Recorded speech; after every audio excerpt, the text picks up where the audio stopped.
With Doctor Who Commander decks in the rearview mirror, as they came out on last Friday, we're now getting a few sneak peeks and previews of the Fallout cards coming out, the Fallout Commander decks that we'll be getting next year. Now, some of you might think this is a bit soon and a bit sudden, and I would absolutely agree with you. As excited as I am for the Fallout cards, I think this is kind of crazy that we have had less than a week since the Doctor Who decks. Some people are saying that these are previews for game stores to understand what they can order and what you're getting, but honestly, there's so many previews, it's hard to really imagine the audience that is Magic's player base not paying any attention to it. So I don't think it's exclusively just for stores. I think that's people just making excuses. If you pick up these cards, singles or sealed product, you can pre-order and buy things from coolstuffinc.com. There's a link in the description below, and the code Kenobi at checkout to get 5% off your order.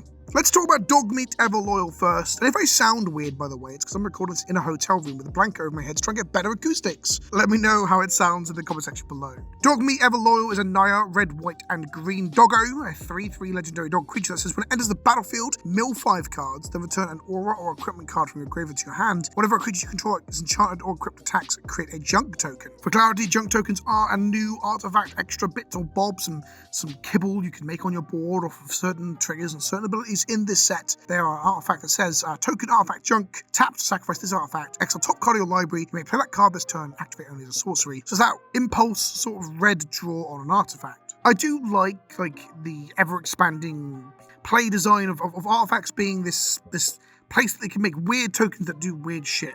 Some of them hit and become omnipresent, like treasures and clues, and other ones absolutely suck, like blood tokens. I think as this card creates raw card advantage, or these tokens create raw card advantage, I think junk tokens will be better than blood tokens, but of course not as good as clue tokens on their own in a vacuum, but of course they will power certain things in the Fallout universe. Like, for example, I'm assuming we will get the trash cannon, which is like a shoulder-mounted cannon you can pour crap and junk into in the game to fire it at people. If that's not a card that uses junk tokens to damage opponents, I will be shocked. As for Dog Meat, this is a companion you get in Fallout 2, Fallout 3, and Fallout 4, and maybe Fallout 76, I haven't played it. But the fact that it sort of mills you and looks for equipment and auras plays into this scavenging motif that I think we're going to see with I think this deck is actually called scavengers. So it's like wasteland survivors looking for stuff in the post-apocalyptic world of Fallout, and yeah, that fits, it tracks. A 3/3 Naya enchantment equipment matters commander that is a dog is pretty cute. It's kind of interesting in terms of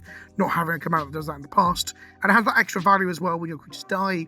I like it, solid card. Then we have less of a overall Fallout cut with Dr. Madison Lee, who is a Jeskai, red, white, and blue human scientist 2/3. This is one of the lead scientists in the Liberty Prime program. You can see the background there, that's probably going to be a card. It's the big battle robot that is in the culmination of Fallout 3's main storyline that's used to win the war. Honestly, I think the ending to Fallout 3 kind of sucks. It's probably the worst thing about Fallout 3. So it's funny that we're probably getting a lot of focus because Fallout 3 is probably the one that introduced most people to the setting. That's not a value judgment, by the way, if you were introduced by Fallout 3. I mean, I liked Fallout before that because I'm an old man and I remember the isometric RPGs from the late 90s. But anyway, Madison Lee is an energy commander, which I think is actually the first time we've really gotten one. So she, whenever you cast an artifact spell, you make an energy, which is already incredibly strong as a way to power up and charge up those energy cards from Kaladesh. Although, because she's a green or colored entity, we're going to lose a load of randomly strong energy cards, which I found interesting. You can tap her to pay an energy, target creature +1/+0, and gains trample into end and haste until end of turn. You can pay 3 energy and tap her to draw a card, and 5 energy to return target artifact card from your graveyard to your battlefield tapped. So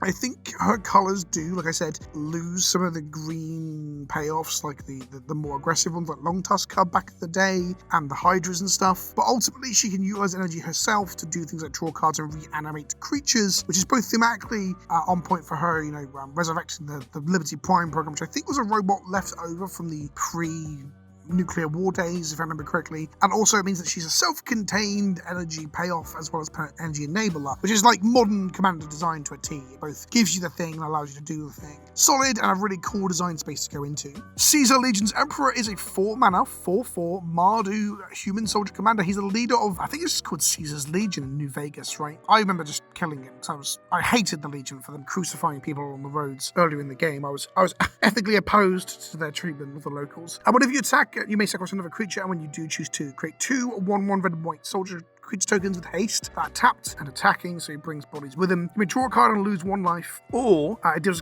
damage equal to the number of creature tokens you control as a target opponent. Now, you do have to sack two tokens to do this. Oh, no, ignore me, sorry. You sacrifice 1 token, jeez, to get 2 of these. This is incredibly strong. Outside of Edgar Markov just like charging up himself via playing vampires, this might genuinely be the strongest Mardu commander for tokens we've ever seen. That third ability is absurd and will win you games. It reminds me of the War Doctor. It's 2 commanders recently in red-white. They're going to come back and just trigger and shoot an opponent for dead, which is not design space I think they should explore too much. But yeah, this guy is cracked. This guy is absolutely hands down the best Mardu token commander I can think of. If you can think of a better one, let me know, but I just don't think it exists. Caesar is crazy powerful. Then we have the Wise Moth Man, who is in Bug for 4 mana, including a black, a blue, and a green for an insect mutant 3/3, flying when it enters the battlefield attacks. Each player gets a rad token, rad counter, sorry, that's important, I'll come to that more in a moment. And whenever 1 or more non-land cards are milled, I put a +1/+1 counter on each of up to X target creatures, where X is the number of non-land cards milled this way. So this is a reference to one of the legendary Mothmen from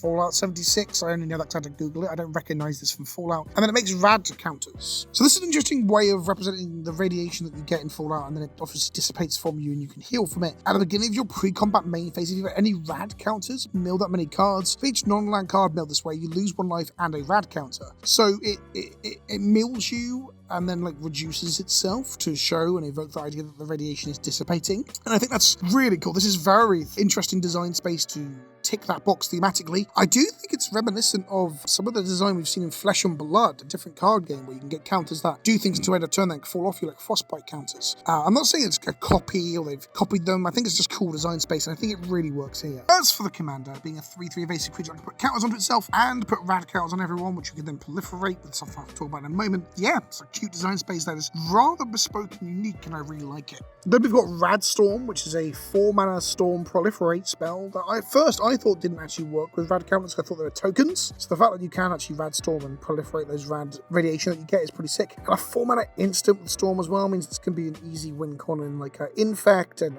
Rad decks. Also, I guess it gives you a better and a more interesting angle to mill people, or additional tool to mill people, because milling commander is quite difficult. It's giving everyone radiation tokens and then, or counters should I say, and then proliferating them off of Rad Storm. Seems like a really fun way to play milling commander. At this point, I guess we should talk quickly about frame treatment. So what we'll show you on screen now is versions of the Rad Storm you can get, including the Vats like HUD from your Pip-Boy. I feel like the Pip shell on the card, the Pip casing as part of the frame, I actually quite strongly dislike the stats that's shown on screen inside the image, which is basically sort of like part of the UI in-game when you activate your Pip-Boy to look at it in the Fallout 3 onwards, the Bethesda onwards games. The reason I dislike this here is because it even mentions your level and HP and AP and XP and makes it look the most like a video game HUD it can do. I don't think that works. Like, firstly, all of them and all of the pips all of these frames have the same level, same HP. So, like, apparently we're playing every instance of this. Every frame we see like this, we're in the same position in the game, which is weird. But also, like, surely we're trying to evoke the environment and the setting and the canon of Fallout, not of me playing a copy of Fallout. Like, this weird playing and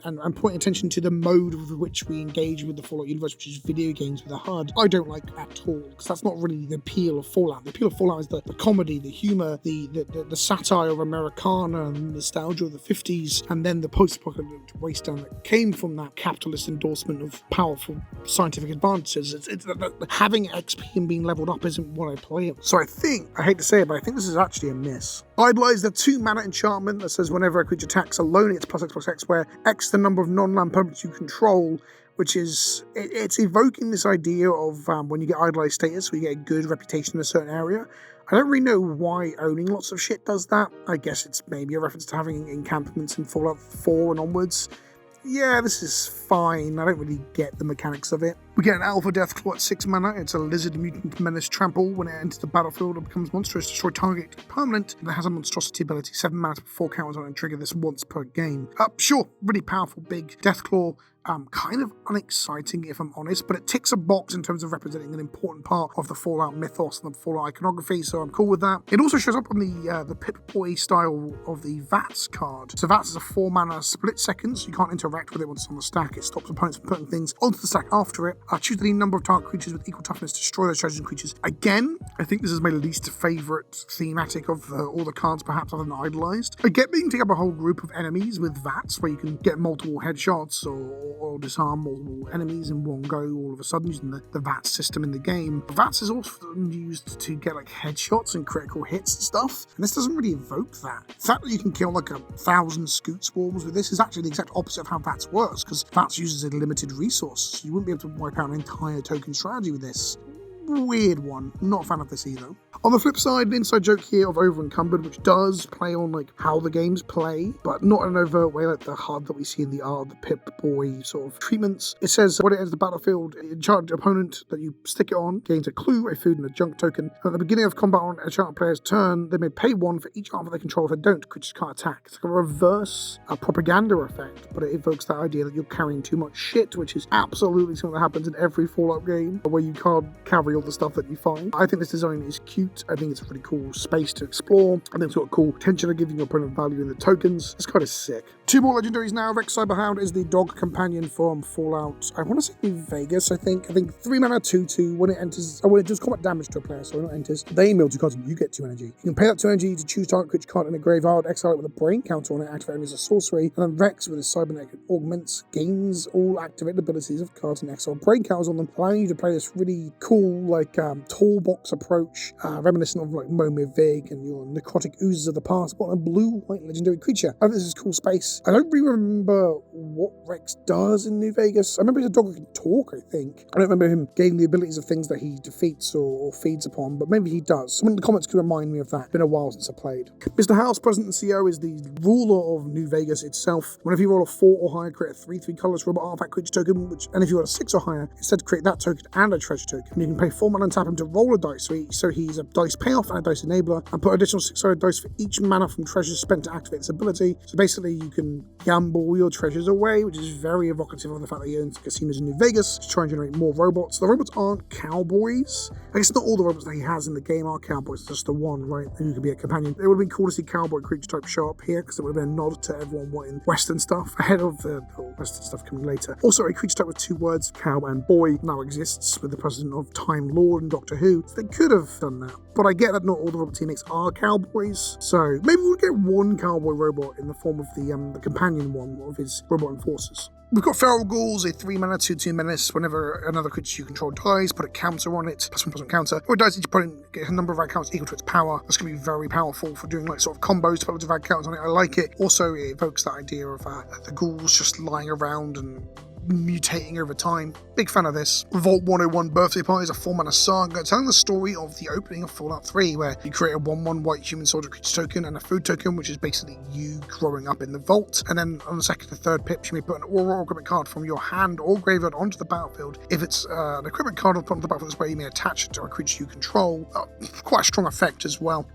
Yeah, solid card. Fallout 3 reference. Big fan. And then we've got some uncommon artifacts. We've got Intelligence Bobble, which is one of multiple bobbleheads we're going to see in the set. It's a mana rocket 3 mana, and then it has a payoff. So in case of the intelligence one, you draw cards where X equals the number of bobbleheads you control for 5 mana a tap. So the bobbleheads, if you assemble multiple ones, it'll allow you to do extra and more powerful things, evoking the idea that when you assemble bobbleheads in Fallout 3, it powered up your stats and stuff. I love this. The bobbleheads are one of the things that I remember the most about Fallout 3. I own some of these bobbleheads in real life. Yeah, pretty cool place to put the 3 mana rock. Similar to how I did the Sonic Screwdriver in Doctor Who. And then a weird mana rock in a sense. Nuca Vending Machine is a 3 mana vending machine that when you tap it for 1 mana and itself, you create a food token, which is of course your Nuca tokens. I guess they couldn't do Fallout without Nuca tokens. That'd be insane. And whenever you sacrifice a food with this in play, you create a tapped treasure token, which is you get the bottle cap off of the Nuca to create the currency. That is the currency in the post-apocalyptic world of Fallout. Wicked design, very on flavor, but the fact that you can turn your foods into treasures, or albeit tapped, is very strong. I think you can do some dumb things with this in terms of the value you can generate. Yeah, I love this card. This is one of my favorite designs from the set, weirdly, because Nuca is so important to Fallout. I don't know if we've seen any other frames of this. I'm just checking now. Oh, we have. Here we go. Nuca Vending Machine, where it's Pip-Boy, or Vaultboy, should I say, dancing with an anthropomorphized bottle cap, and Nuca I love this shit. And on that note, there are a load of Vaultboy sort of themed arts. Arcane Signet, Crucible of Worlds, Sol Ring, Nuca, Vending Machine, Command Tower, Wasteland have all been shown. I think it's crazy that we're getting like both Crucible of Worlds with the GEC reference, which is the terraforming device. That's the central plot point for like Fallout 1, 2, and 3. And that being a thing that you can play Greyhounds, lands from the bin and rebuild your land base is beautifully on theme. The fact that they've then got a Wasteland card you can sync with it. I thought these were going to be in the same deck together, because I thought these were just reskins of cards in the decks. Turns out there's a special slot in the collector boosters where you get certain cards that aren't in the main decks, Crucible of Worlds and Wasteland being those, which is a shame, because I really like the Doctor Who boosters just being cosmetics of what's in the set. But I guess if they're only reskins and no mechanically unique stuff, I can let that slide. That's okay. Either way, I love all of this stuff. I might actually try and collect all of these, because I love Vaultboy. I love this arty propaganda 50s infomercial mascot thing. Yeah, it's fucking awesome. And then we've got basic lands. We've got these isometric ones. There's 5 isometric viewpoint, which are meant to evoke, Fallout 1, 2, Fallout Tactics, and what Fallout 3 might have been if Interplay got to continue developing it before Bethesda got hold of it. Yeah, these are gorgeous. The island and the plains in particular just evoke 90s isometric RPGs for me in ways that no other cards in these sets have done so far. And it just makes me a bit depressed that we didn't get these for Battle for Baldur's Gate, showing off some of the settings from Baldur's Gate 1 and Baldur's Gate 2 and the expansions. That would have been great. I guess I should have mentioned Gary as well. Gary's in the set, or Gary Clone, which is one of the side quests from like Operation Anchorage from some of the DLC for Fallout 3. Yep, cool include. And there's non-isometric lands as well. These are showing the Wanderer from Fallout 3 or 4, I assume. Love the one with a ship like coming out of the desolate docklands. I prefer the isometrics, but these are still fucking sick. And then I guess we should finish with just explaining that there's going to be serialized bobbleheads in the set, which will only be available in the collector boosters. Everything else in the set that's mechanically unique should show up in all 4 of the commander decks. Meanwhile, we're going to get collector boosters with foils, alternate treatments, extended frames, plus some cards in those like Fallout skins as well. So far, so good. It's all rather sudden. I'm a bit frustrated that we've got all of this just showing up so quickly. Like I hardly feel like I explored Wilds of Eldraine or Doctor Who, and we're already looking forward to the future, which is just a frustrating part of how preview culture within Magic is. But so far, the vast majority is great. My only issue really is I don't think Vats really evokes Vats at all, which is a shame because Vats is such a cool and unique part of Fallout, and I really don't like the frame and the art treatment that tries to look like a screenshot from the game. Besides that, I'm excited. It's kind of sometime next year. Let me know what you think in the comment section below. I'm sorry if I feel or sound flustered. I'm recording this under a blanket in a hotel, so I am sweating my fucking nuts off. Thanks for watching. I'll see you in the next one. Ta-ta for now.